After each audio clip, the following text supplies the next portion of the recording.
السلام عليكم. اليوم غادي نديرو ان شاء الله ميني حريشات صغار بسميده الغليظه ودقيق القمح الكامل. هنايا عندي السميده غليظه وهنايا عندي دقيق ديال القمح بالنخاله ديالو. المهم انا عبرت بهذا الكاس، درت 2 كيسان ديال السميده الغليظه و2 كيسان ديال الطحين القمح الكامل. غادي ندير شويه د الملحه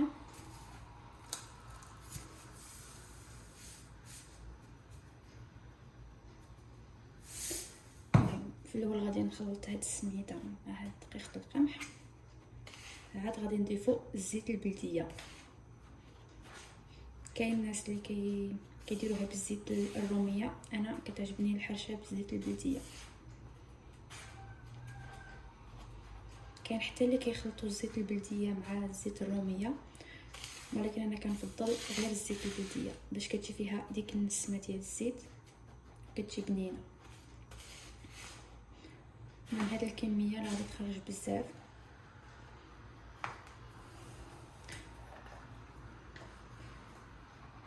غادي ندير شويه ديال الزيت،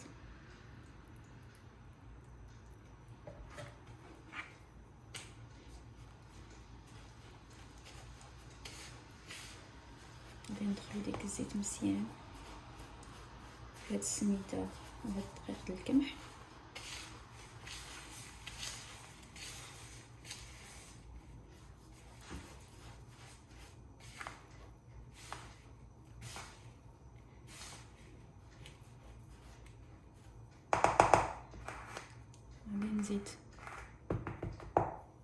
غادي نزيد عاد شويه ديال الزيت، غادي نخلط اطراف الاصابع ديالي.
ندخل فيها هذيك الزيت كامله.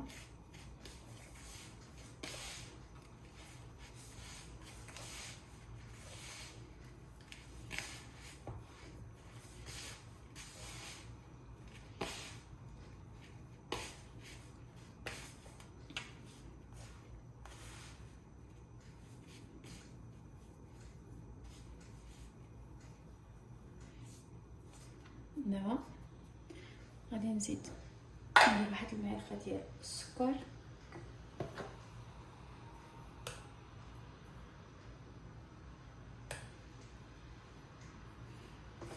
غادي ندير واحد المعلقه مع مراش، المهم بشويش هكا ديال الخميره ديال الخبز كما كنقولوا.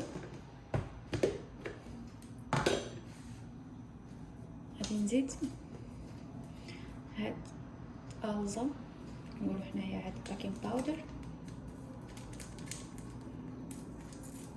هنايا ملي ضفت لها الماء جمعتها، دابا غادي نخليها ترتاح واحد 10 دقائق باش غادي نبدا نطيب فيهم. الفيديو ملي كنت كنضيف الماء تمحى ليا، ما عرفتش علاش، يمكن على حسب عندي التليفون عامر. المهم راه اي واحد كيعرف يدير الحرشه.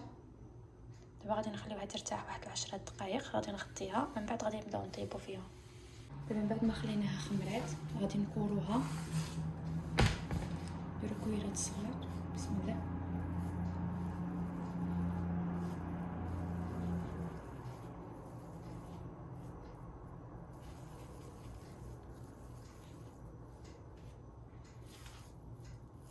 غادي نشكلهم كويرات ها هما. من بعد ما شكلتهم دابا غادي نبداو غادي نديرهم في الماء باش غادي يلصق عليهم. هنايا بالنسبه هنايا درت السميده الغليظه والدقيق ديال القمح وزدت معاه الشوفان. تقدروا تزيدوا معاه حتى زريعه الكتان وحتى الشيا، كل واحد على حساب بين الزرارع كيبغي.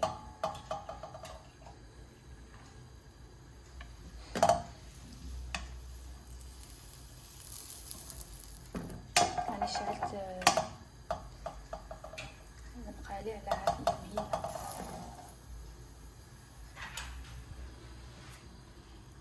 نديرو عاود هكا في الماء باش يلصق عليها الشوفان.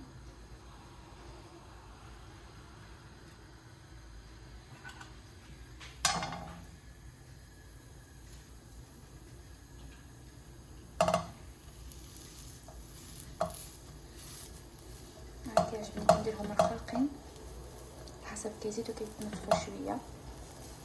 هما الحريجات ديالي من بعد ما طابوا ها كيفاش كيجي الشكل ديالها.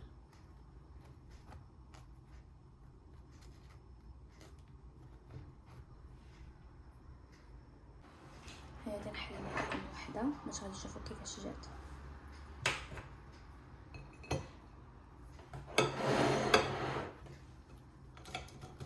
راه باقا سخونه.